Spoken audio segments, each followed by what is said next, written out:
Okay, good afternoon. Whoever is watching this, Jeff, I know you'll be watching this. So I decided to do vision, and my technology is retinal prosthesis. So, so retinal prosthesis systems have undergone significant advances in the past quarter century, resulting in the development of several different novel surgical and engineering approaches. One of these systems, which is called the Argus 2 epiretinal prosthesis, and it was developed by a company called Second Sight Medical Products in Silmar, California, in the U.S. And it was the first device to receive CE marking in 2011 and subsequently FDA approval in 2013. It is the most widely used retinal prosthesis worldwide, with over 250 patients estimated to have undergone implantation to date. It serves as a treatment for people who have profound vision loss from retinal diseases. So this is the system right here. It's pretty much like glasses, and this is kind of like where all the hardwire and such is in there. And this is like attached to your eyeball. And it looks like a pretty complicated system, but in actuality, it's really not.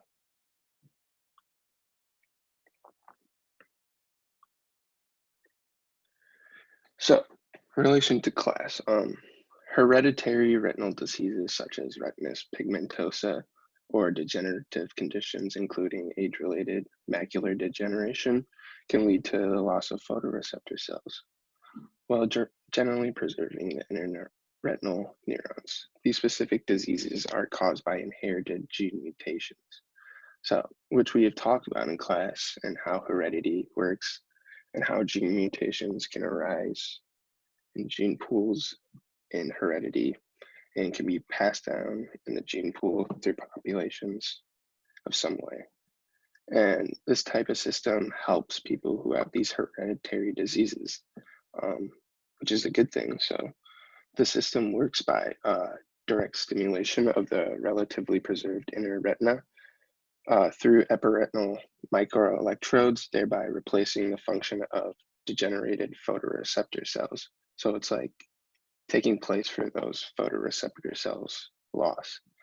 And visual information from the glasses mounted video camera is converted to a pixelated image by an external processor before being transmitted to the microelectrode array at the macula.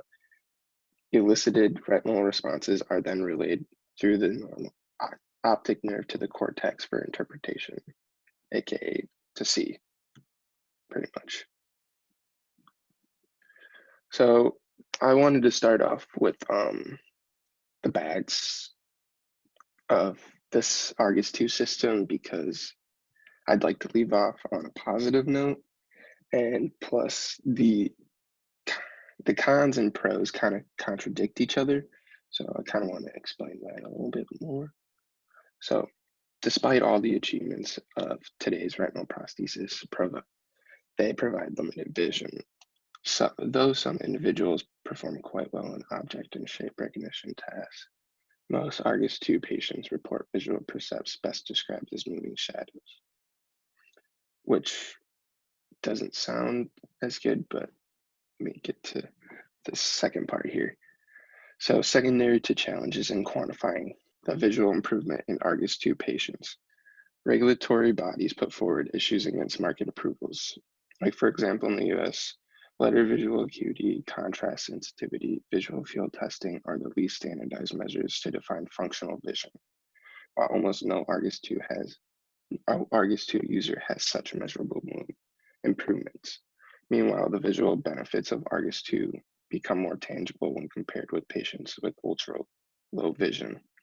So, like, the benefits of this are more, we can see more improvement from the Argus 2 system, or we can see more improvement of the people who are using the Argus 2 system who have more ultra low vision than higher vision. So it's more benefiting those of ultra low vision. And this part about no, Argus 2 has such measurable improvements like the visual acuity, contrast sensitivity, visual field testing, these are the least standardized measures to define functional vision. So these are just the like least like things that really make up like if your vision is completely getting better or not. And these these people aren't making as measurable improvements like in those kind of tests. So in turn, it doesn't necessarily mean that their vision's like not getting better. I mean, it obviously will be helping, but still it's not gonna like get completely better. Some more cons about the Argus 2 system. A 3-year surveillance study on Argus 2 by Humayun has shown some surgery-related adverse events such as endophthalmitis, hypotony, and conjunctival erosion or descience. Descents. I'm sorry, I don't know how to say that. These are problems that could arise from implantation of the Argus 2 device. So these could be serious health problems and consequences through like going through the procedure of getting this implanted on you. But through the study I was looking at, most of these problems could be resolved through receiving the right care. The study I saw that I was reading about it said that these are kind of like more easy to fix if they happen problems, but these are still some possible risks that can happen still when you get the system. Another thing that to think about is the issue of costs of these things. It's a costly thing to pay for, and the procedure is definitely going to be costly too. So I found the approximate cost of the Argus 2 to be about 150,000 plus some additional fees like with implantation, surgery, and training to use the device. So it's a pretty hefty price to pay, but in turn, you're getting something that's very beneficial to your health in terms of you wanting to be able to see better.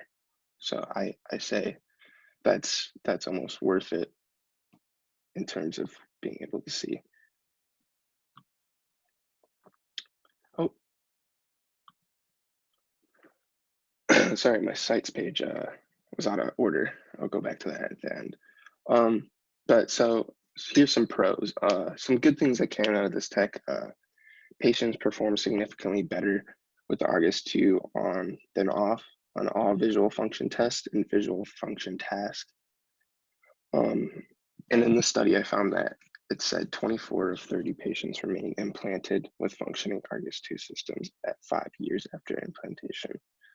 The procedural and device refinement has further improved the adverse event profile since then. So this is a good thing. Obviously,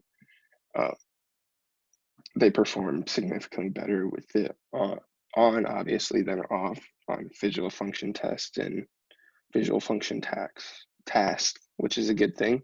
And even after 5 years, this implantation has like improved them. So that's a good thing. Um, the study also found that the Argus 2 system on and off could provide patients with significant improvements in orientation and mobility tests, like finding a door and following a line. That's a good thing too as well. So these people can become better with being more accustomed to their surroundings. Definitely helps them out in seeing where things is and being able to find things, specific things like a door or following a line. So that's a good thing. Um, yeah, and so those are a couple pros I found. So here's my sites. I'm sorry the order got messed up, but yeah. So this was a interesting project to do. I decided to pick vision because I myself I don't have the greatest of vision. Obviously, I have to wear contacts. So I thought I might as well do something related to vision because this is something I can't really do anything about. Uh, Vision, it kind of sucks when you when people have these types of retinal diseases. It just happens, and it's really a sucky thing to have happen because being able to see is like one of the best things, obviously, and it just is not fun when you can't be able to see, obviously. So, um, so I hope I didn't make a fool out of myself, and I hope someone learned something. Jeff, I hope you learned something from this. Maybe let me know if you do. So yeah, that was my technology, the Argus 2 retinal prosthesis. Thank you guys. Have a good rest of your day.